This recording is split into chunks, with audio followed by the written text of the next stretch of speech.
The $2 bill, the old me, the one I refuse to berate, the one who I praise for her resilience, amongst other beloved attributes, cultivated through her own inner wisdom and strength, would have sat there till the end, whatever that end would be. Something like me winding up in bed with some married man who I'd already spotted the wedding ring of over an hour before. Some man I'd never see again and forget about, and it was always easy to forget and sweep under some rug. I'm good at finding rugs to sweep things under. I've been good at that since the first time I was taken advantage of. A scene I can see from above, outside myself, where I'm younger than 6, because we moved from that house when I was 6, but I know I couldn't have been in grade school yet, and there are other foggy details I keep straining my mind to investigate, which don't matter at all from time to time. The courtroom in my head pressures for answers my 31-year-old brain won't retrieve. Enduring via a combination of autopilot, lack of consciousness, and I swear it's like the whole thing was planted by the universe for me to reject. I got a chance to practice the feeling of allowing myself to reject without guilt. To proudly reject and someday equilibrate as letting go without any emotion attached. To apply with conscious creativity, with skillfulness, with right action, with all those Buddhist things I took precepts on years ago. He hooked me in conversation just as I was about to leave on the topic of consciousness. I know it's ironic and just plain funny, isn't it?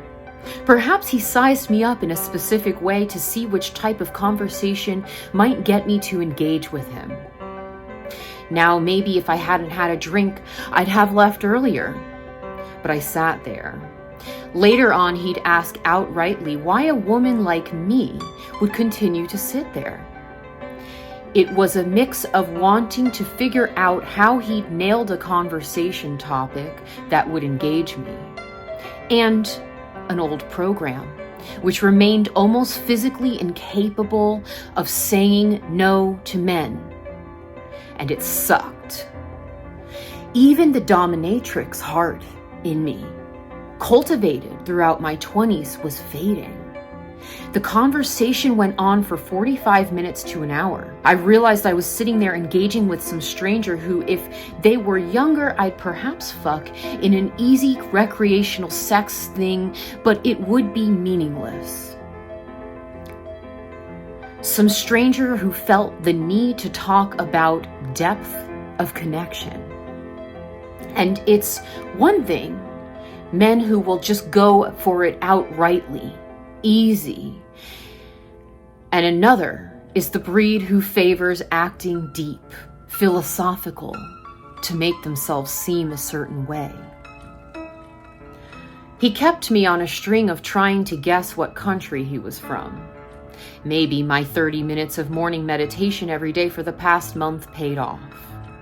Without realizing it, I detached, and the need to know the answer to where he was from was unimportant.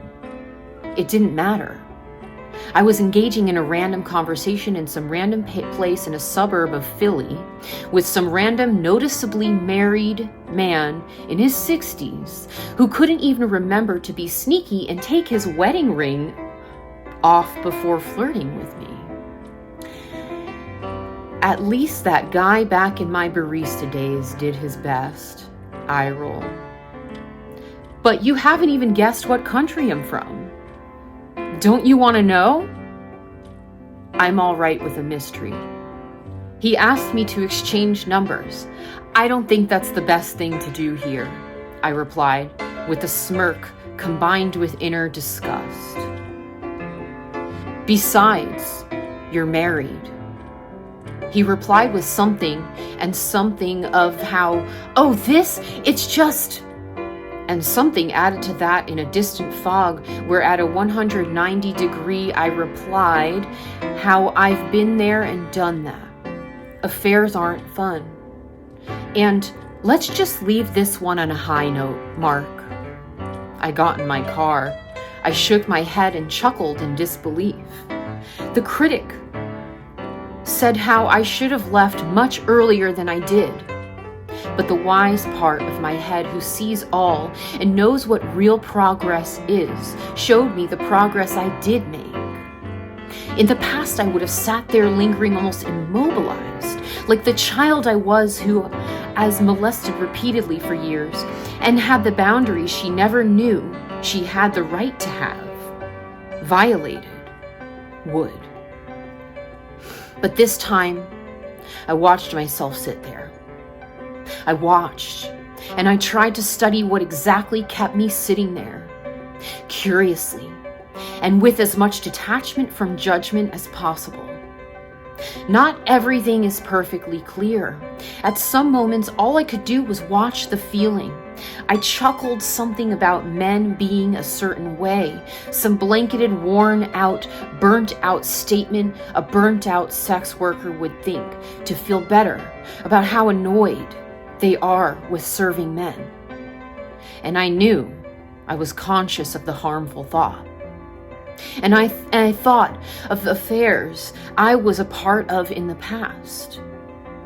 The affairs on my end, and as the other woman, I thought of the meaningless recreational sex and all the fun recreational sex I wasn't having. I'm not denouncing sex in the slightest. I remembered how in the middle of the conversation, I'd gone into my head to do an exposure response tool in feeling safe. I'm safe. I'm safe because I know exactly what I need to really do in this situation. And I did. The waitress gave me my change. $4, 2 singles, and a $2 bill. I couldn't remember the last time I received a crispy $2 bill.